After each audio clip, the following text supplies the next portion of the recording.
Now हम लोग सीखेंगे मिडिल टर्म फैक्टर कैसे निकालते हैं। अक्सर बच्चों को इस चीज में बहुत प्रॉब्लम होता है, स्पेशली मैंने अपने क्लास के बच्चों को देखा हुआ है, वो समझ ही नहीं पाते हैं कि मिडिल टर्म फैक्टर्स करना कैसा होता है। आपको ये बहुत ही आसान सा टॉपिक है। आपको क्या करना है, इसमें एक छोटा सा हम लोग पॉलिनोमियल लेते हैं। जैसे सपोज दैट आपके पास में एक पॉलिनोमियल हो गया 2 डिग्री का quadratic equation x square plus 5x plus 6 equal to 0। ठीक, तो आपको यहाँ पर पहचानना है कि x स्क्वायर के साथ में क्या लगा हुआ है, 1। ठीक, मैंने आपको पहले ही बताया था कि यहाँ पर आपका एक चीज मल्टीप्लाई हुआ है, वो क्या है, 1 है। और ये 1 जो है यहाँ पर मैंने आपको बताया था कि इसको हम लोग पहचानते कैसे हैं, ax square plus bx plus c। जब हम इस इक्वेशन को, ऊपर वाले इक्वेशन को नीचे वाले इक्वेशन के साथ में कंपेयर करते हैं, तो आप यहाँ पर इजीली देख पा रहे हो a equal to 1, b equal to 5 और c इक्वल टू आपको क्या मिल रहा है, 6। आप कंपैरिजन से इन चीजों को देख सकते हैं।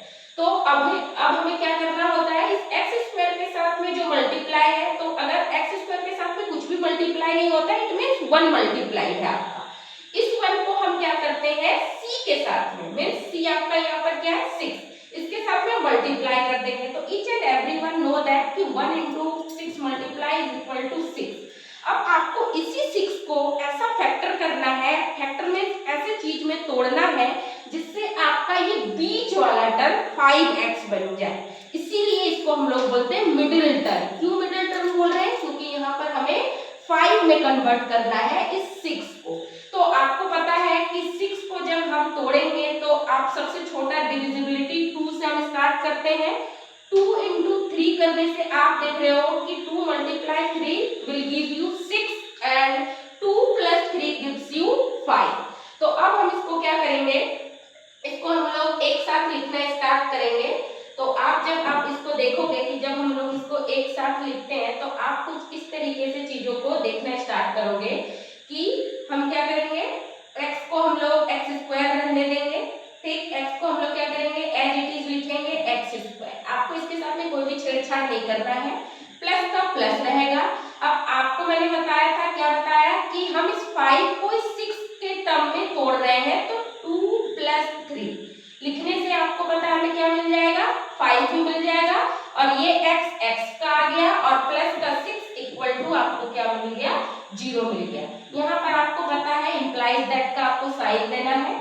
इम्प्लाइज लगाने के बाद से आप देख पा रहे हो ये आ गया एक्स स्क्वायर प्लस 2x, क्योंकि ये जो x है 2 के साथ में मल्टीप्लाई होगा, ये जो x है 3 के साथ में मल्टीप्लाई होगा, प्लस 6 इक्वल टू 0। अब आप देखो कि यहाँ पर पहले हमारे पास में 3 टर्म्स थे और अब हमारे पास में ये जो है आपको 4 टर्म्स में ये कन्वर्ट हो गए हैं। तो हम क्या करेंगे, स्टार्टिंग के 2 टर्म्स को एक साथ और बाद वाले 2 टर्म्स को एक साथ में लेकर चलना स्टार्ट करेंगे। यहाँ से आप देख पा रहे हो कि क्या कॉमन आ रहा है, तो हमें यहाँ पर कॉमन के रूप में मिल रहा है x। जब हम x कॉमन निकालेंगे तो यहाँ से हमें एक x मिलेगा और यहाँ से हम ऑलरेडी इस x को बाहर निकाल चुके हैं, तो बच क्या गया, सिर्फ 2। और यहाँ से हम क्या कॉमन निकालेंगे, 3, और 3 के साथ में मल्टीप्लाई x था तो x बेचारा बच गया, और 6 के साथ में जो मल्टीप्लाई होंगे तो ये 2 बचेगा और इक्वल टू का आपका 0 एज इट इज रहेगा। अब आप देख पा रहे हो कि ब्रैकेट के अंदर में आपको 2 टर्म सेम दिख रहे हैं, x प्लस 2 और x प्लस 2, और ब्रैकेट के बाहर में आपको सिर्फ दिख रहा है x प्लस 3। तो हम क्या करेंगे, ब्रैकेट में जो सेम टर्म्स है उसको एक बार लिख देंगे और ब्रैकेट के बाहर वालों को एक साथ लिख देंगे, और इसी तरीके से आपका ये टर्म खत्म हो जाता है। यही आपका फैक्टराइजेशन को हम बोलते हैं मिडिल टर्म फैक्टर। अब हम लोग देखेंगे कि आप मिडिल टर्म के फैक्टर से आप ये तो निकालना सीख गए कि हम फैक्टर करते कैसे, बट इस फैक्टर के थ्रू से हमें रूट्स निकालना, क्वाड्रेटिक इक्वेशन का रूट्स मींस x की वैल्यू निकालनी है, आपको मूल निकालनी है। रूट्स को ही हम लोग हिंदी में क्या बोलते हैं, मूल बोलते हैं। तो उस मूल को निकालने के लिए हम क्या करेंगे, आपको पता है कि यहाँ पर x प्लस 2 और x प्लस 3 दोनों के बीच में मल्टीप्लाई है, और मल्टीप्लाई 2 टर्म्स मल्टीप्लाई होने के बाद से ये इक्वल टू 0 आ रहा है। तो इसी इक्वल टू के वजह से हम क्या करेंगे, दोनों टर्म्स को क्या कर देंगे, जीरो के फॉर्म में क्या करने का कोशिश करेंगे, फैक्टर करने का कोशिश करेंगे। x प्लस 2 इक्वल टू एक बार हम जीरो लिख देंगे और दूसरा टर्म्स को भी हम क्या कर देंगे, x plus 3 equal to zero कर देंगे। जब हम इसको जीरो करेंगे तब हमारे पास में क्या हो जाएगा, x इक्वल टू, आपको पता है सभी बच्चे जानते हो कि जब हम इसको साइड चेंज करते हैं तो ये माइनस के फॉर्म में कन्वर्ट होके माइनस का 2 बन जाता है। ठीक, अब हमारे पास में अब हम देखेंगे कि किस तरीके से हम क्या करेंगे, माइनस का 2 आ गया, इधर सेम हम चीज को जब लेके चलेंगे तो x प्लस 3 इक्वल टू आपका 0, it means x equal to क्या आ गया आपका माइनस का 3। तो आप मिडिल टर्म के थ्रू से, बाइनोमियल क्वाड्रेटिक इक्वेशन के थ्रू से आप यहाँ पर क्या सीखे कि x जो है वो आपको दो वैल्यू देती है, एक माइनस का 2 और दूसरा इज माइनस का 3। ठीक, अब हम लोग पढ़ेंगे कि मूल का नेचर किस तरीके से, मूल किस प्रकृति का है। तो उस प्रकृति को पहचानने के लिए आपको सबसे पहले पता होना चाहिए कि बहुत बार बहुत सारे क्वाड्रेटिक इक्वेशन ऐसे भी होंगे जिनका आपका फैक्टर नहीं निकलेगा, मिडिल टर्म के थ्रू से आप उनका फैक्टर नहीं निकाल सकते हैं। तब हमारे पास में एक फॉर्मूला आता है, इस फॉर्मूले को सब बच्चे अपनी अपनी कॉपी पे नोट डाउन कर लीजिए, जो आपके लिए आगे के लिए हेल्पफुल होगा। और वो फॉर्मूला क्या है, d equal to minus b plus minus under root b square minus 4ac divided by 2a। और इससे पहले मैंने सब कुछ आपको बता रखा है कि b आपको कहाँ से लेना है, ये b कौन सा है, a c a सब कुछ आपको पता है। अगर इसी वाले क्वाड्रेटिक इक्वेशन को अगर आपको मैं इस d वाले फॉर्मूले से निकालने के लिए बोलूं, ये d वाले फॉर्मूले को हम लोग बोलते हैं श्रीधर आचार्य फॉर्मूला, और इसी पर हम लोग जब इसको पुट करेंगे तो आप मुझे बता सकते हो जो b है, b की वैल्यू क्या है यहाँ पर 5, तो हम b की वैल्यू तो 5 लिख देंगे, बट फॉर्मूला से ये क्या आ जाएगा, माइनस का 5। प्लस माइनस ऑलरेडी फॉर्मूला में हमारा गिवन है, b का स्क्वायर मतलब इसी 5 का स्क्वायर हो जाएगा। ठीक, माइनस 4, a आपका क्या दे रखा है 1, तो मल्टीप्लाई में 1, c जो है वो आपका क्या दे रखा है 6, तो मल्टीप्लाई में 6 डिवाइडेड बाय 2a, और a की वैल्यू क्या है 1। अब हम देखेंगे माइनस का 5 प्लस माइनस अंडर रूट 5 का स्क्वायर 25 माइनस 6 चौके 24 डिवाइडेड बाय 2। तो आप यहाँ पर देख सकते हो कि आपको यहाँ पर क्या मिल रहा है, -5 plus minus under root 1 divided by 2। और सभी बच्चों को पता है कि अंडर रूट 1 की जो वैल्यू है वो क्या आएगी, आपका 1 आएगा।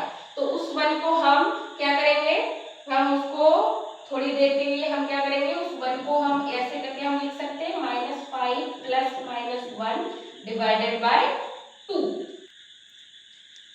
अब आपके पास में क्या आया था, माइनस का 5 प्लस माइनस 1 डिवाइडेड बाय 2। तो हमें क्या करना होता है, बस एक बार आप प्लस कर लीजिए और एक बार आप माइनस कर लीजिए। तो -5 माइनस 1 डिवाइडेड बाय 2, आप देख पा रहे हो -5 प्लस 1 आपको क्या दे रहा है, -4 divided by 2, and another one is -6 divided by 2। तो you as usual know that 2 से जब हम -4 को डिवाइड करेंगे तो माइनस का 2, और 2 से -6 को डिवाइड करेंगे माइनस का 3। तो मैंने आपको एक ही एग्जाम्पल के थ्रू से श्रीधर आचार्य फॉर्मूला से भी रूट्स निकालना सिखा दिया, और मिडिल टर्म फैक्टर के थ्रू से भी हम निकाल सकते हैं।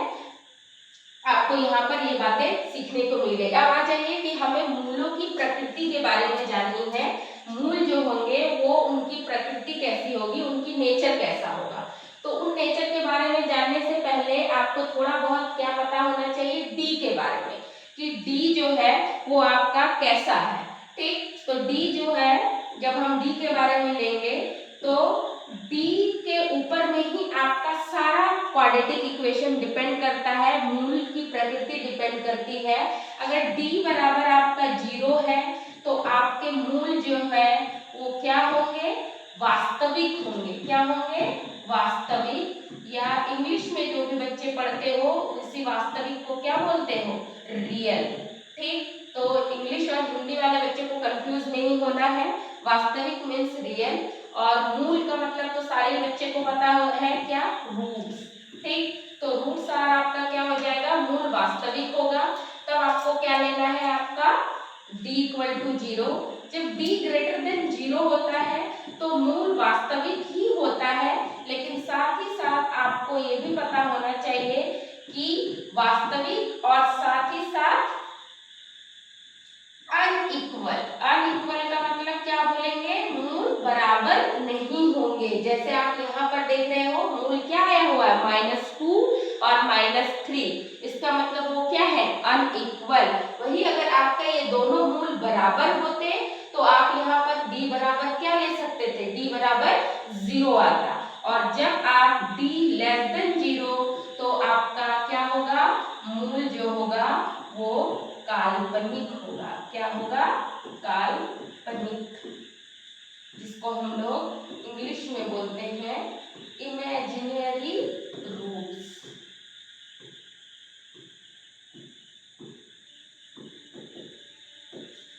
होप सो आप लोगों को ये क्वाड्रेटिक इक्वेशन का टॉपिक समझ में आया होगा।